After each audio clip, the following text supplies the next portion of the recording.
শুভ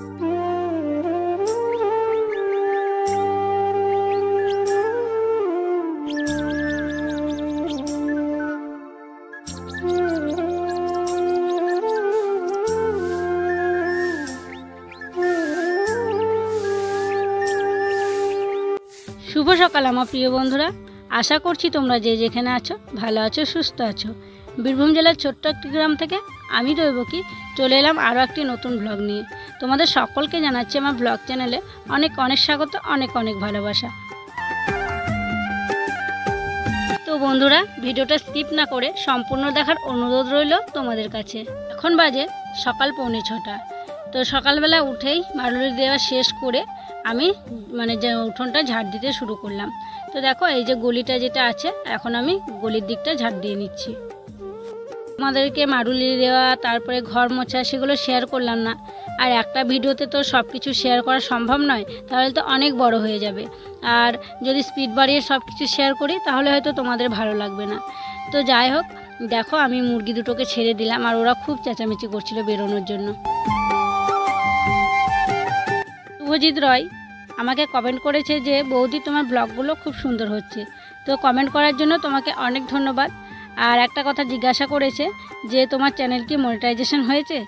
না গো ভাই, আমার চ্যানেল এখনও মনিটাইজেশন হয়নি।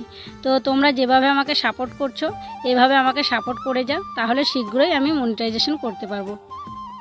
নেক্সট কমেন্টটি হচ্ছে সুশান্ত মণ্ডল।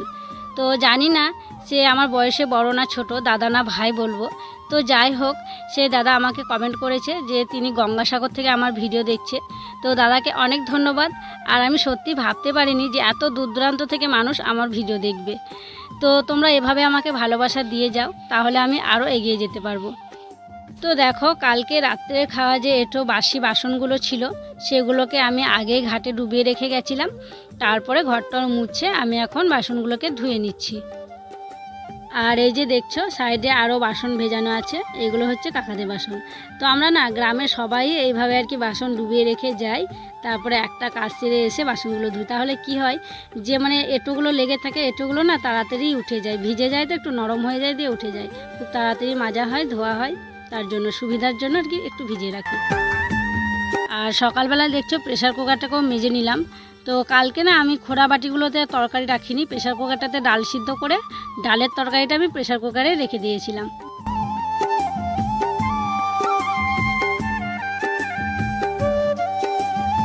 বাসনপত্রগুলো রেখে আমি আবার যাব জল ভরতে।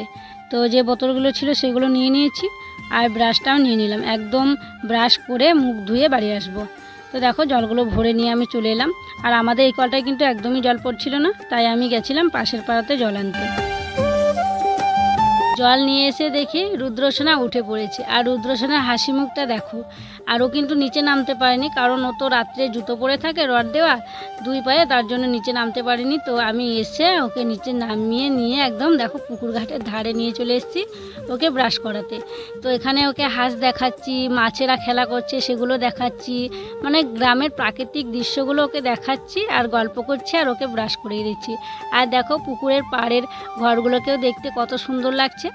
আর এখন তো একটু পাতাগুলো ঝরে গেছে, আর কদিন পর না সবুজে সবুজ হয়ে থাকবে, আরও ভালো লাগবে। আজকের আবহাওয়াটা খুব মেঘলা, দেখতে খুব সুন্দর লাগছে, কিন্তু ক্যামেরায় অতটা ভালো লাগছে না। তো রুদ্রসোনার এরকম আবহাওয়া দেখে রুদ্রসোনা বলছে কি, মা আজকে আমি বাইরেই খাবো, বাইরেই নিয়ে এসো। তাই আমি ওর খাবারটা বাইরে নিয়ে চলে এলাম, আর বাইরেই ওকে খাইয়ে দিচ্ছি। কি সুন্দর একটা ফুরফুরে বাতাস দিচ্ছে, ভালো লাগছে ওর বসে থাকতে।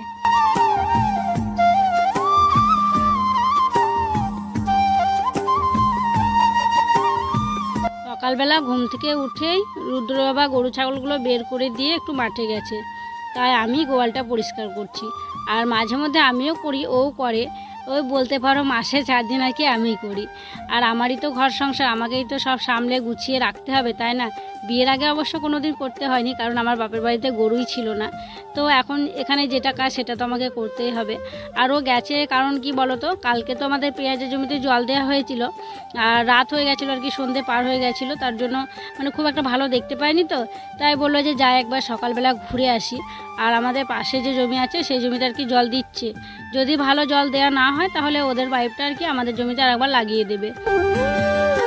তোমরা তোমরা তো দেখলে যে গোবরগুলোকে আগে তুলে নিয়ে গেলাম, তারপর উনুনের ছাই নিয়ে এসে ছিটিয়ে দিলাম। আর ছিটালাম কেন বলো তো, গরুগুলো তো রাত্রে হিসি করে, গরু ছাগল তো ভেজা হয়ে থাকে, ছাইগুলো দিলে সব আর কি চুষে নেয়, দিয়ে এক জায়গায় জড়ো করে আমি এখন তুলে নিচ্ছি।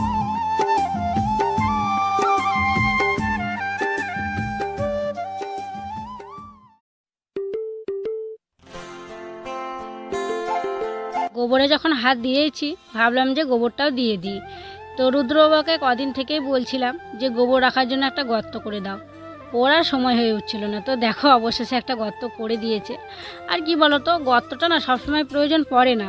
যেমন ধরো বর্ষার সময় করে প্রয়োজন পড়ে না, যখন মাঠ ফাঁকা থাকে, গরু মাঠে দেওয়া থাকে, তো তখন মাঠে ঘাস খায়, তখন আর কি শক্ত গোবর হয় না। আর শক্ত গোবর হচ্ছে তো এখন রোদ গরমের দিন, শুকনো খড় খেয়ে থাকছে আর কি। তো তার জন্য গুটি গুটি গোবর হচ্ছে, দিতে অসুবিধা হচ্ছে বলে এই গর্তটা করা। আর গর্তটা করা থাকলে কি সুবিধা হয় বলতো, গোবরটা যখন শক্ত থাকে এই গর্তর ভিতরে রেখে একটু একটু যদি জল ছেটানো হয়, গোবরটা কিন্তু নরম হয়ে থাকে, তার জন্যই করা।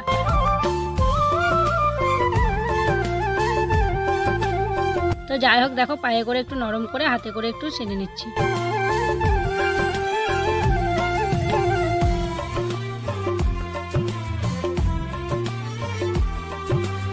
গোবরগুলো ভালো করে সানার পর দেখো আমি নিয়ে চলে এসেছি, আর এখন আমি ঘুটে দিচ্ছি। আর আমাদের খুব একটা বেশি গোবর হয় না, কারণ একটাই তো গরু, তো তার জন্য অনেক দিন পর পর জড়ো করে রাখি, তারপর ওই 4 দিন 3 দিন পর পর আর কি ঘুটে দিই। আর যে দেওয়ালটায় আমি ঘুটে দিচ্ছি সেটা হচ্ছে আমাদের গোয়াল ঘর, যেটা আর কি ভিতরে পরিষ্কার করে এলাম, সেই আর কি গোয়াল ঘরের দেওয়াল এটা। তো দেখো দেওয়ালটাও কেমন একটা ফাট ফেটে গেছে, ভেঙে ভেঙে গেছে, তো এই দেওয়ালটাতেই ঘুটে দিয়ে দিই। আর ভাবছি যে ঘুঁটিগুলো দেওয়া শেষ করব, করে একটু মাটি ভেজাতে দিতে হবে। আর কেন মাটি ভেজাতে দেবো সেটা তোমরা একটু পরেই জানতে পারবে।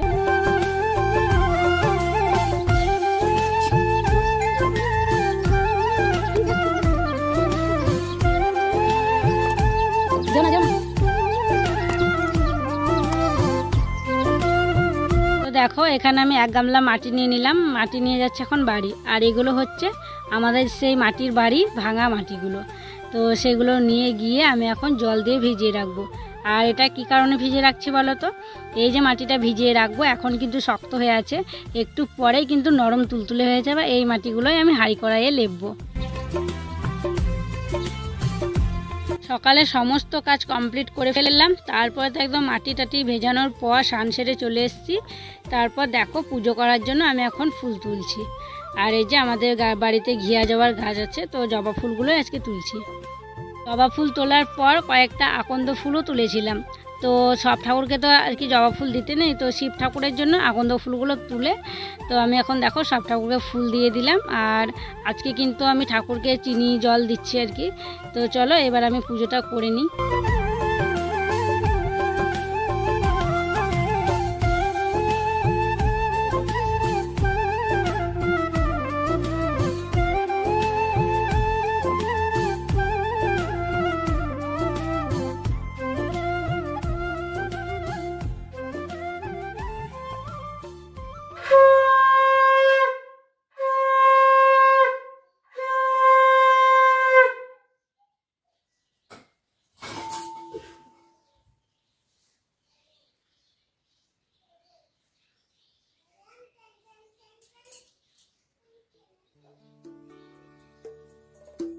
ঠাকুর সেবা দিলাম, দিয়ে আমি খাওয়া দাওয়া করে নিলাম। তো তারপর দেখো হাঁড়ি কড়াই নিয়ে চলে এসেছি আর মাটি লেবো। আর সেই মাটিগুলো দেখো কেমন শক্ত ছিল আর এখন নরম হয়ে গেছে, তো সেই মাটিগুলোই আমি এখন লেপে দিচ্ছি। আর দেখতে পাচ্ছ আজকে হাঁড়িটা একটু ছোট আছে, কারণ বাড়িতে তো মা বাবা নেই, তাই অল্প চাল দিতে হবে, তার জন্য ছোট হাঁড়ি। আর বন্ধুরা তোমরা যারা আমার ভিডিও এতক্ষণ ধরে দেখছো তাদেরকে অসংখ্য ধন্যবাদ এতদূর পর্যন্ত ভিডিওটা দেখার জন্য। তো চলো হাঁড়ি কড়াইয়ে মাটিটা বুলিয়ে কিন্তু রান্না বসাবো। হ্যাঁ, আর আমি ওইদিকে কিন্তু উনুনে আগুনটা দিয়ে এসেছি, উনুনটা জ্বলে গেলে হাঁড়ি কড়াইটা বসিয়ে দেবো।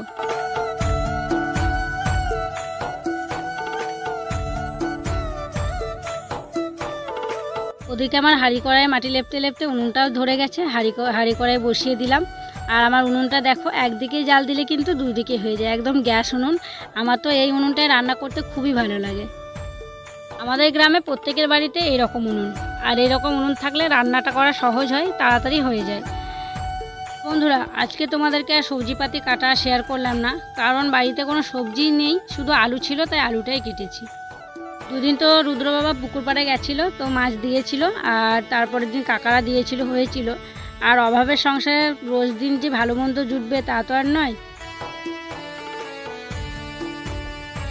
তো দেখো, রান্নাবান্না কমপ্লিট করে আমি হাঁড়ি কড়াইটা নিয়ে চলে এলাম পুকুর ঘাটে, একটু ডুবিয়ে রাখবো।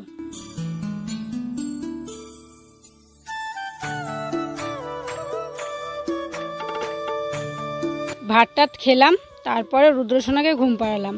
আর এখন বাজে বিকেল 4টে। আর এমনিতে তো সকাল থেকে মেঘলা মেঘলা আবহাওয়া করছে, কারেন্টও নেই, ঘরের ভিতরে অন্ধকার, তাই মশারিটাও একটু ছিঁড়ে গেছে, তো একটু একটু ফুটো ফুটো আছে, রাত্রে না মশা ঢুকে যাচ্ছে ওটা দিয়ে। তো রুদ্রসোনাকে কামড়াচ্ছে, আমাদেরকেও কামড়াচ্ছে, তাই ভাবলাম যে মশারিটাকে সেলাই করি, তাই উঠোনেই নিয়ে চলে এলাম।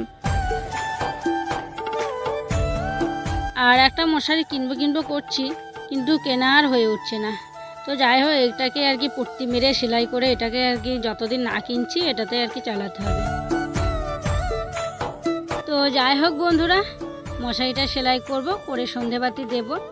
তো চলো বন্ধুরা, আজকে ব্লগটা আর বড় করছি না, ব্লগটা এখানে শেষ করছি। আর যারা নতুন বন্ধু আছো আমার এই ভিডিওটা দেখছো, তাদেরকে আমার পাশে থাকার জন্য অনুরোধ করছি। আর যারা আমার পুরনো বন্ধু আছো তাদেরকে আমার পাশে থাকার জন্য অসংখ্য অসংখ্য ধন্যবাদ। আর আজকের ভিডিওটি তোমাদের কেমন লাগলো অবশ্যই কমেন্ট করে জানিও। আর তোমরা সুস্থ থেকো, ভালো থেকো, দেখা হবে আবারও নতুন একটা ব্লগের সাথে।